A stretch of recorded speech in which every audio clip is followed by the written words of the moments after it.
بیاین با هم حاضر شیم این میکاپ رو پاک کنیم و بریم بخوابیم. اول اینا.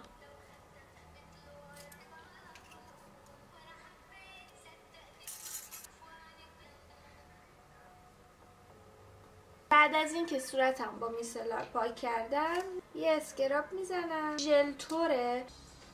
وقتی میزنم به پوستم ببینید 1-2 دقیقه ماساژ میدم و بعد میشورم.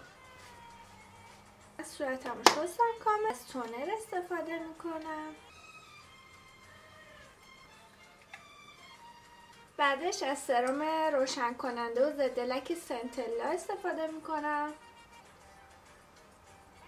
آخر هم از یه آبرسان استفاده میکنم.